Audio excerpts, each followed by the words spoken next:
Maranatha, Tuhan Yesus segera datang. Saya Wanda Dumais dari BIC Sydney, Australia. Saudara yang dikasihi Tuhan, mari kita buka kitab Ulangan, pasal yang ke-6, ayat 6 sampai dengan ayat yang ke-9. Firman Tuhan berkata, apa yang kuperintahkan kepadamu pada hari ini haruslah engkau perhatikan. Haruslah engkau mengajarkannya berulang-ulang kepada anak-anakmu dan membicarakannya apabila engkau duduk di rumah, apabila engkau sedang dalam perjalanan, apabila engkau berbaring, dan apabila engkau bangun. Haruslah juga engkau mengikatkannya sebagai tanda pada tanganmu, dan haruslah itu menjadi lambang di dahimu, dan haruslah engkau menuliskannya pada tiang pintu rumahmu dan pada pintu gerbangmu. Saudara yang dikasihi Tuhan, ini adalah perintah Torah kepada orang Israel. Yang pertama, Tuhan katakan dalam perintah Torah ini bahwa engkau harus memperhatikan setiap Torah yang diajarkan kepadamu. Firman Tuhan katakan, pertama-tama orang Yahudi harus mengenal Torah, harus memperhatikan Torah dengan seksama. Saudara, mengapa saudara? Karena orang Yahudi itu terkait dengan Torah. Walaupun seseorang lahir di Israel atau seseorang itu berasal dari keturunan Israel, tapi apabila dia tidak melakukan Torah, maka dia tidak disebut dengan orang Israel. Dia bukan orang Israel. Jadi pertama, penting sekali bagi orang Israel untuk mengenal Torah, untuk memahami Torah, dan untuk melakukan Torah sepanjang hidupnya.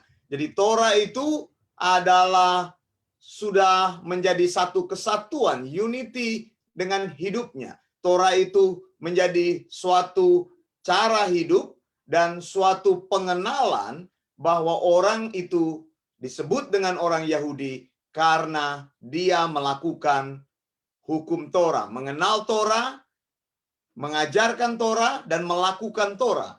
Lalu ayat yang ke-7 dikatakan, haruslah engkau mengajarkannya berulang-ulang kepada anak-anakmu dan membicarakannya apabila engkau duduk di rumahmu, apabila engkau sedang dalam perjalanan, apabila engkau berbaring, dan apabila engkau bangun. Alkitab katakan di sini perintah dari Torah bahwa mereka bukan hanya mengenal Torah, tapi mereka harus meneruskan Torah itu dari generasi ke generasi supaya mereka tetap menjadi orang yang mengenal Torah itu dan meneruskan Torah itu tidak pernah terputus, sehingga Torah benar-benar menjadi satu ketetapan di dalam hidupnya. Mereka disebut dengan orang Yahudi karena mereka melakukan Torah dan harus diteruskan sampai pada generasi-generasi kemudian. Lalu Alkitab katakan juga di sini dalam Ulangan 6 ayat ke-8, haruslah juga engkau mengikatkannya sebagai tanda pada tanganmu, dan haruslah itu menjadi lambang di dahimu, dan haruslah engkau menuliskannya pada tiang pintu rumahmu dan pada pintu gerbangmu.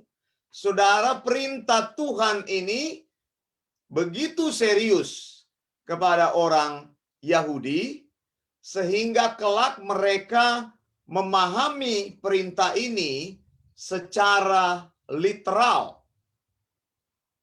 Tuhan katakan bahwa di mana-mana pun engkau harus menuliskan firman Tuhan atau Torah supaya engkau selalu ingat akan firman Tuhan. Kepada umat-umat yang Tuhan panggil, Tuhan menunjukkan bahwa firman Tuhan itu adalah sesuatu yang sangat serius.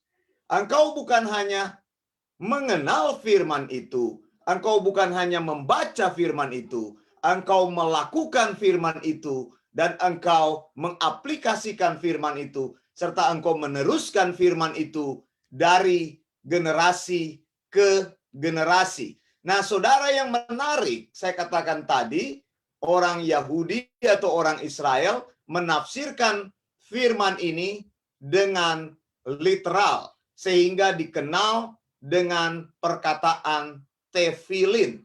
Tefilin itu artinya ada satu kotak hitam, sebuah kotak yang mereka buat dari kulit, lalu di kotak tersebut diisi dengan potongan-potongan Torah. Kotak tersebut mereka ikat di dahi mereka, kemudian kotak tersebut mereka ikat di lengan kiri mereka.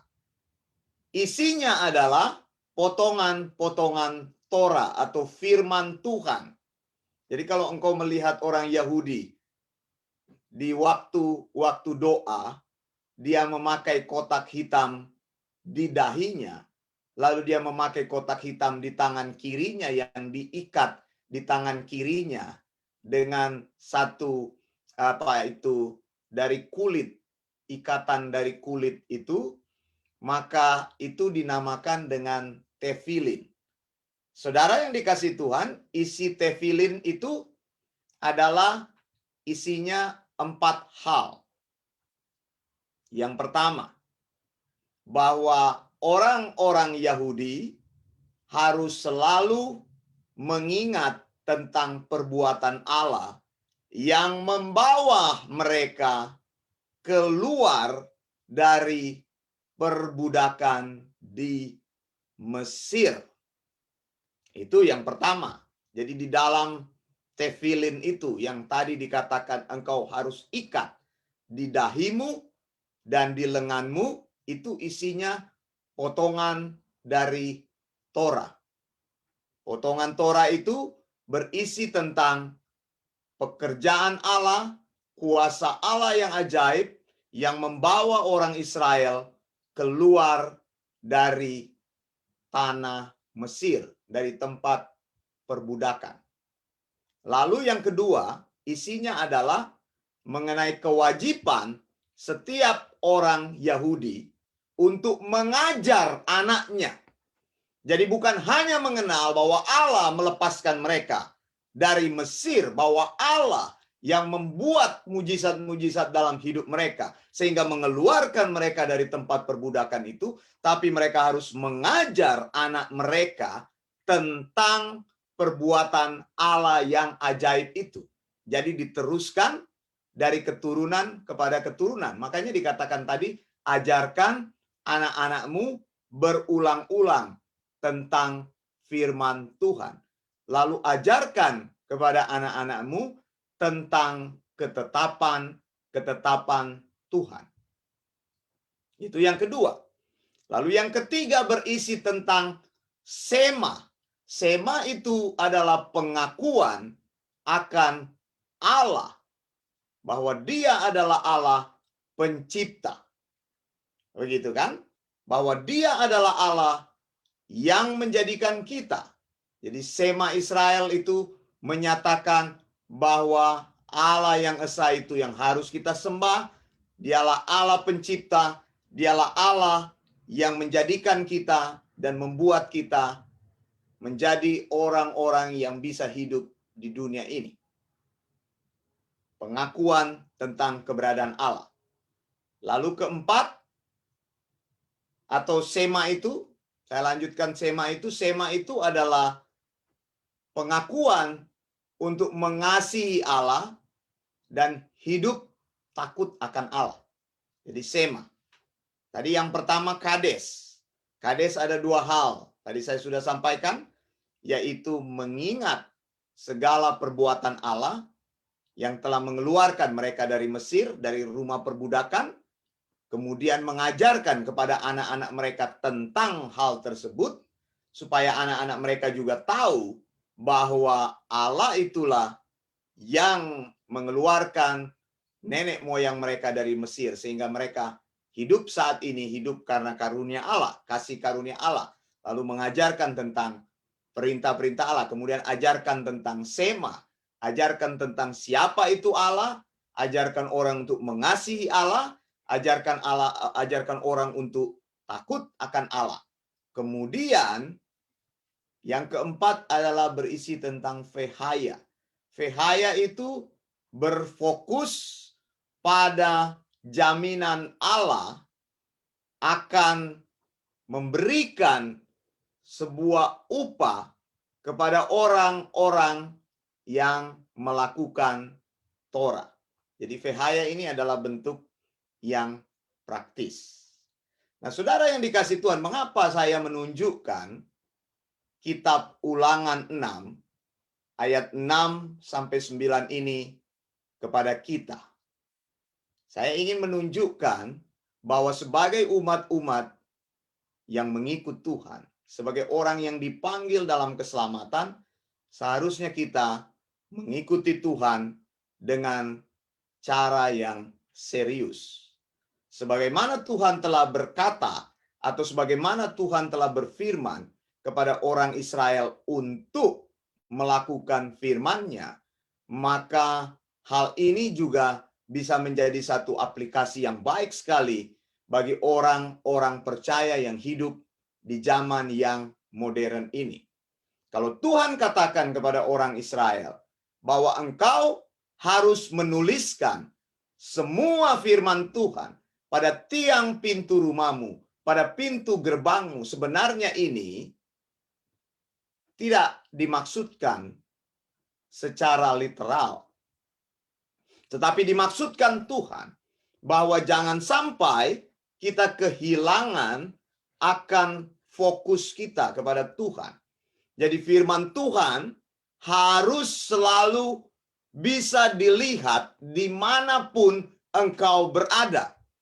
Jadi matamu kemanapun engkau pergi, engkau harus memandang akan firman Tuhan yang Tuhan nyatakan kepadamu.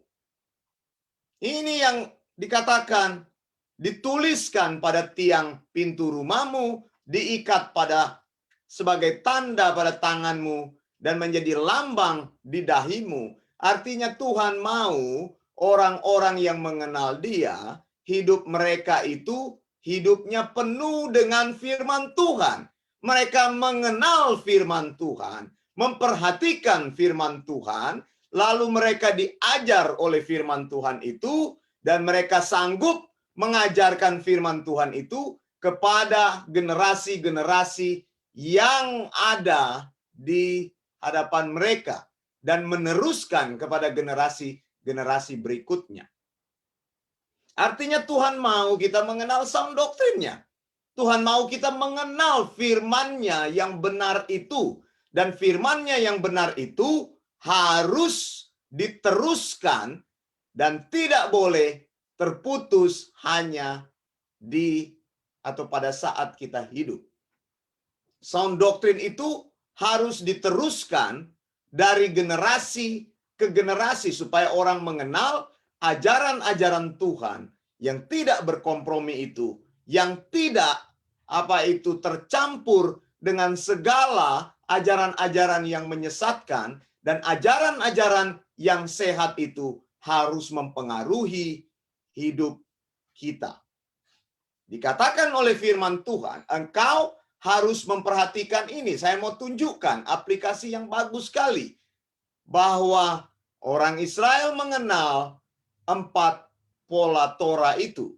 Dan pola ini bisa kita terapkan dalam hidup kita berkaitan dengan Kades. Ingatlah selalu bagaimana Tuhan telah menebus hidupmu. Itu yang pertama. Ingatlah selalu bagaimana Yesus sudah mati bagi engkau, menyelamatkan hidupmu, membawa engkau menjadi orang yang dibenarkan di hadapan Allah.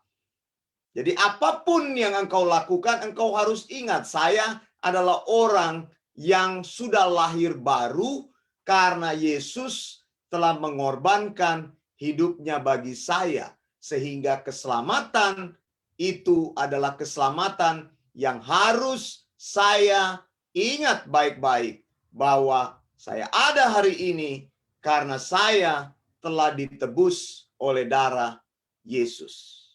Jadi hidup kita akan berubah, saudara. Hidup kita akan terus maju memperhatikan apa yang menjadi perintah-perintah Tuhan. Sebagaimana orang Israel dikatakan oleh Tuhan, engkau harus ingat bahwa engkau dulunya adalah budak di tanah Mesir.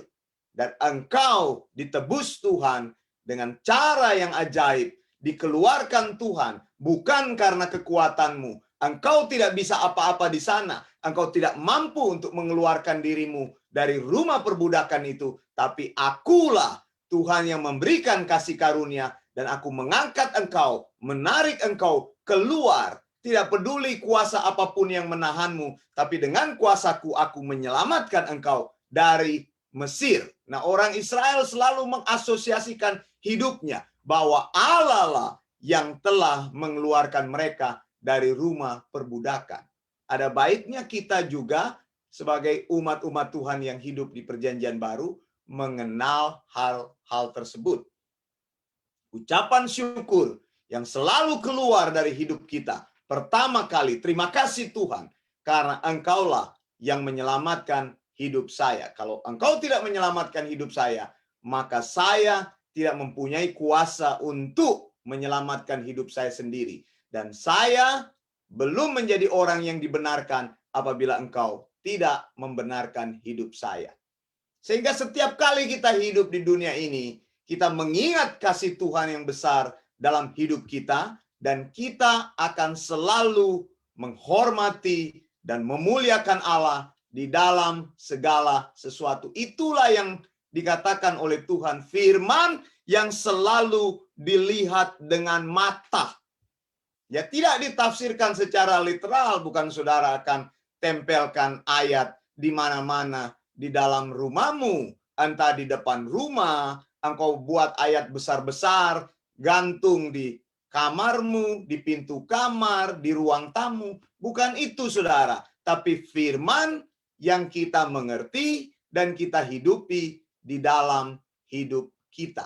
Bahwa orang yang diselamatkan itu sudah berbeda dengan orang yang belum diselamatkan. Orang yang lahir baru itu adalah orang yang berbeda dengan orang yang belum lahir baru. Sehingga kalau engkau sudah lahir baru, maka engkau akan hidup sesuai dengan prinsip-prinsip orang yang sudah lahir baru.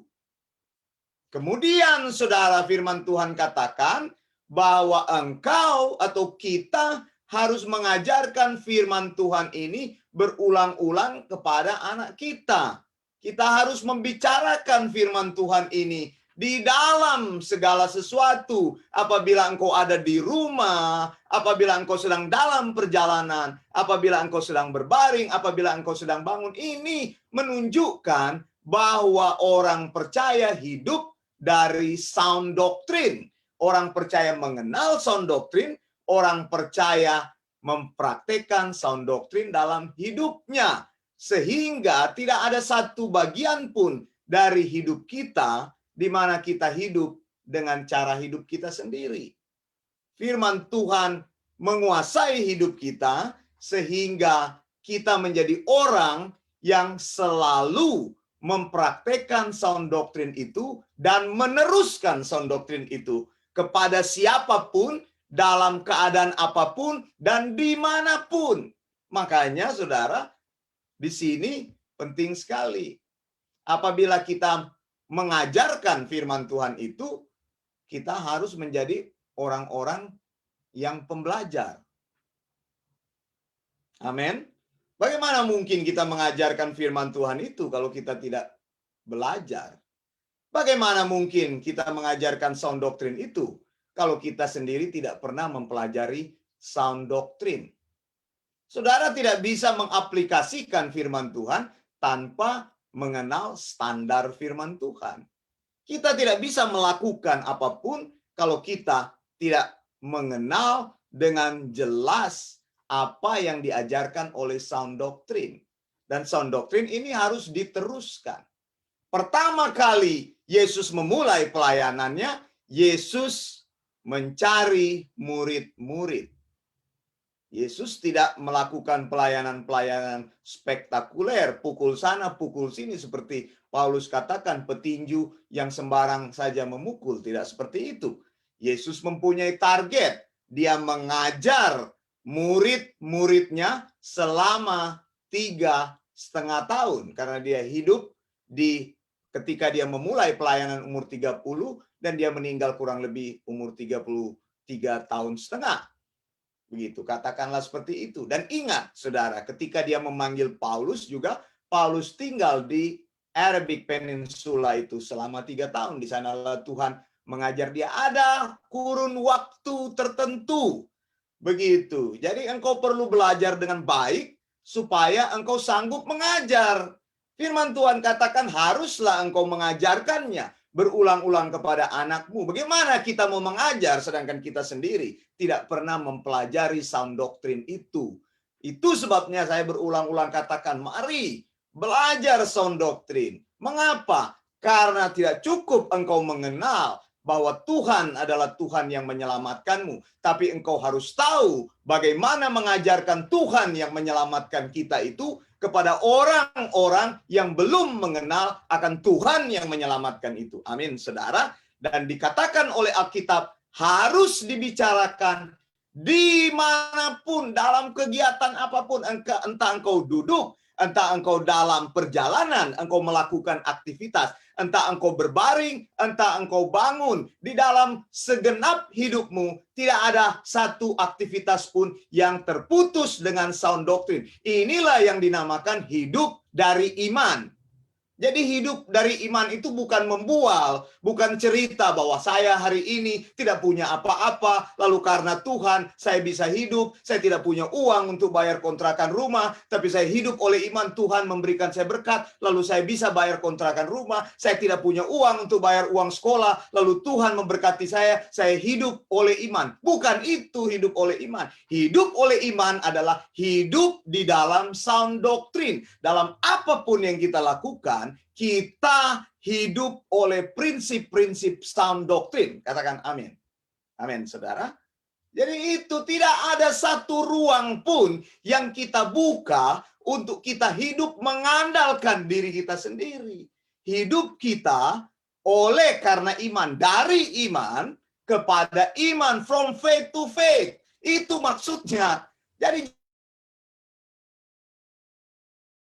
iman, saya sudah lama tidak kerja, tapi saya bisa hidup. Itu bukan artinya hidup oleh iman.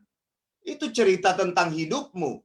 Ya kita tidak tahu apa yang terjadi di belakang itu. Orang kan cerita kesaksian, cerita yang baik-baik saja. Dia tidak pernah cerita bagaimana proses yang sebenarnya terjadi. Tapi hidup oleh iman adalah hidup berdasarkan prinsip-prinsip firman Tuhan. Hidup berdasarkan prinsip-prinsip sound doctrine. Hidup berdasarkan ajaran yang sehat. Entah engkau bekerja, engkau hidup oleh prinsip sound doctrine. Entah engkau ada di rumah, engkau hidup oleh sound doctrine. Entah engkau berada dalam aktivitasmu bersama-sama dengan orang di luar keluargamu, engkau hidup dengan prinsip sound doctrine. Atau engkau hidup bersama keluargamu, engkau hidup di dalam prinsip-prinsip sound doctrine. Jadi sound doctrine harus mempengaruhi kehidupan kita. Itu sebabnya Yesus katakan, ajarkanlah mereka melakukan segala sesuatu yang telah kuperintahkan kepadamu. Ya, Yesus melatih murid-muridnya, lalu murid-murid itu diminta sesudah 3,5 tahun mereka belajar dari Yesus, waktunya engkau untuk mengajar orang lain. Engkau tidak bisa mengajar orang lain tanpa engkau belajar lebih dahulu. Jadi engkau harus dimuridkan dulu, baru engkau memuridkan orang lain. Dan prinsip ini dari perjanjian lama ini sudah ada, berlangsung terus sampai perjanjian baru. Artinya selama kita hidup menjadi murid. Amin, saudara. Karena hanya guru kita, satu-satunya yang kita akui adalah guru agung kita. Itu sebabnya dia akan mengajarkan kita prinsip-prinsip yang baik tentang firman-Nya. Lalu Ulangan 6 ayat 8, haruslah engkau mengikatkannya sebagai tanda pada tanganmu. Ini tefilin tadi kan. Orang Israel menafsirkan sebagai tefilin, yaitu kotak yang mereka ikat dengan band itu, dengan gelang itu dari kulit itu, yang isinya tadi ada 4 hal itu. Tapi saya katakan bahwa ini adalah tafsiran yang lebih luas daripada orang Israel, yaitu menafsirkan secara literal. Maksud Tuhan Bukanlah seperti itu. Maksud Tuhan adalah ya biarpun ikat itu, biarpun engkau selalu bawa Alkitab, belum tentu engkau mengerti prinsip firman Tuhan. Iya kan? Ada orang kan yang bawa Alkitab tebal-tebal. Saudara, saya tidak pernah membawa Alkitab lagi, saudara, karena Alkitab saya dalam bentuk digital. Saya sudah tidak pernah bawa Alkitab dalam bentuk kertas. Begitu. Jadi ini bukan berarti kalau lihat orang bawa Alkitab, kalau orang pergi ke gereja setiap minggu dia rajin ke gereja, dia posting gambarnya di Facebook menyatakan bahwa dia setia, belum tentu dia mengenal sound doctrine dalam hidupnya.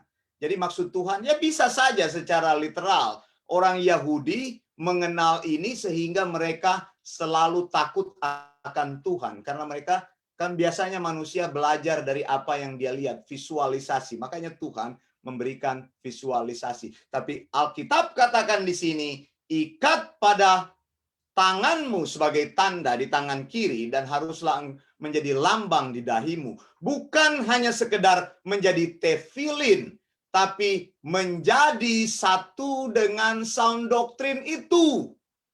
Jadi Alkitab itu harus kita teliti dengan seteliti-telitinya. Alkitab itu harus kita eksegesis dengan sedetil-detilnya, dengan seketat-ketatnya. Alkitab itu harus kita hermeneutik dengan melakukan metode hermeneutik yang baik dan ketat, saudara.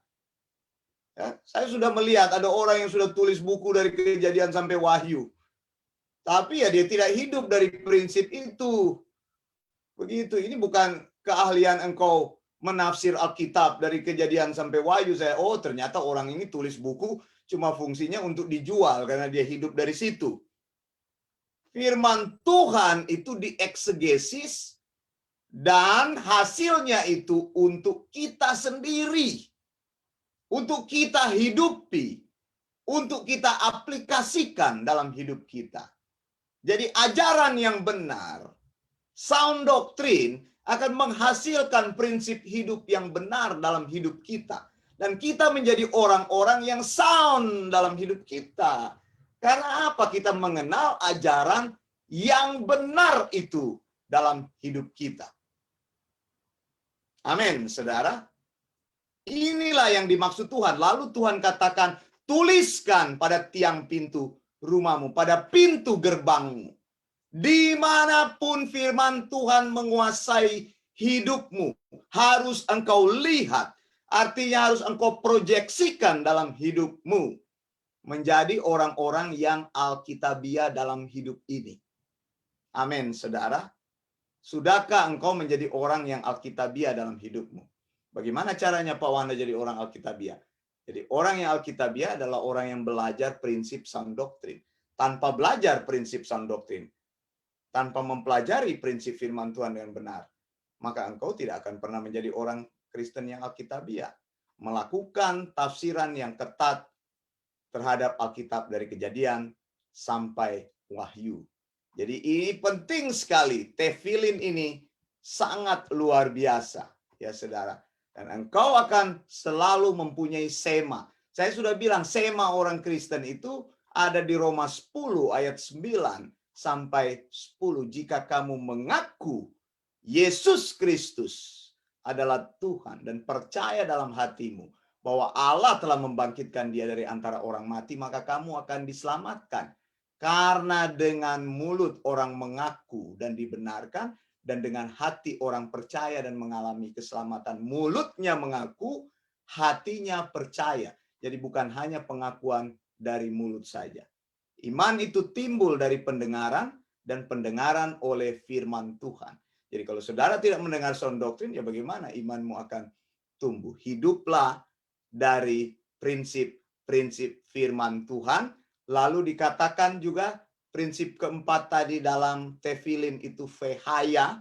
Vehaya itu berfokus pada jaminan Allah. Bahwa setiap orang yang melakukan firman Allah, ada upah yang Tuhan sediakan bagi mereka. Saya Wanda Dumais dari BIC Sydney, Australia. Maranatha, Tuhan Yesus segera datang. Blessings.